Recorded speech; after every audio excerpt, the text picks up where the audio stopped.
कर्नाटक के बाद MP BJP में होगी उठापटक, कई बड़े नेता जाएंगे कांग्रेस में। कर्नाटक के बाद छत्तीसगढ़ में कांग्रेस बीजेपी के बड़े नेता नंद कुमार साय को अपने साथ लाने में सफल हो गई है। अब कांग्रेस का अगला दाव मध्य प्रदेश में चला जाएगा। माना जा रहा है कि बीजेपी के कई बड़े नेता कांग्रेस के संपर्क में हैं। वह किसी भी समय बीजेपी छोड़ने का ऐलान कर सकते हैं। वैसे पूर्व सीएम कैलाश जोशी के बेटे पूर्व मंत्री दीपक जोशी कांग्रेस में जाने की मंशा जाहिर कर चुके हैं। उन्हीं के बाद मालवा में बीजेपी के कई वरिष्ठ नेता पार्टी संगठन के खिलाफ बगावत का बिगुल बजा चुके हैं।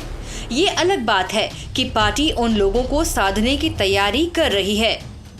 बता दें कि पिछले दिनों संघ के सर्वे में ये बात सामने आई थी कि पार्टी अगर कार्यकर्ताओं की नाराजगी दूर नहीं करती है तो उसे सत्ता से हाथ धोना पड़ेगा। इसके बाद से एक तरफ संघ प्रदेश में सत्ता बचाने की कोशिश में जुट गया है, वहीं प्रदेश सरकार व संगठन की कोशिशें भी जारी हो गई हैं। बताया गया है कि इसके लिए प्रभारी मंत्रियों को एक हफ्ते में जिलों में पहुंचकर संघ के स्थानीय पदाधिकारियों के साथ समन्वय बैठकें कर नाराज लोगों को साधने के लिए कहा गया है। खुद बीजेपी प्रदेश अध्यक्ष ने इंदौर संभाग में 4 दिन तक मालवा क्षेत्र के असंतुष्ट नेताओं और चुनावी दावेदारों के टिकट की दावेदारी कर रहे विधायकों से 1-to-1 किया है। बीजेपी ने सांसदों, विधायकों और जिला अध्यक्षों को भोपाल तलब करने के बाद अब प्रभारी मंत्रियों को जिलों में जाने के लिए कहा गया है।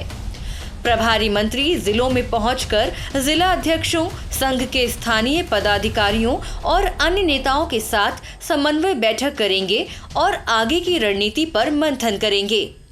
हालात उसके बाद भी सुधरने का नाम नहीं ले रहे हैं। दीपक जोशी के बाद इंदौर जिले के पूर्व विधायक सत्यनारायण सत्तन और भंवर सिंह शेखावत ने भी पार्टी नेतृत्व के खिलाफ मोर्चा खोल दिया है। इंदौर देवास इसलिए भी महत्वपूर्ण है क्योंकि यहां हमेशा बीजेपी का वर्चस्व रहा है। पार्टी के सबसे अधिक उन इलाकों में समस्या आ रही है जहां सत्ता बनाए रखने के लिए पार्टी ने बड़े पैमाने पर बदल बदल कराया।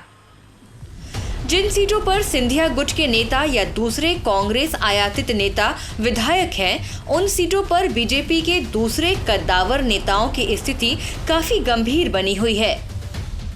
सत्ता के इन 3 सालों में ना तो बीजेपी उन्हें सत्ता में भागीदार बना सकी, ना संगठन में कोई महत्वपूर्ण जिम्मेदारी दे सकी है। सिंधिया का प्रभाव ग्वालियर, चंबल से लेकर इलाकों तक है। वहीं बुंदेलखंड में भी बीजेपी कुछ कांग्रेसी नेताओं को साथ ले आई थी।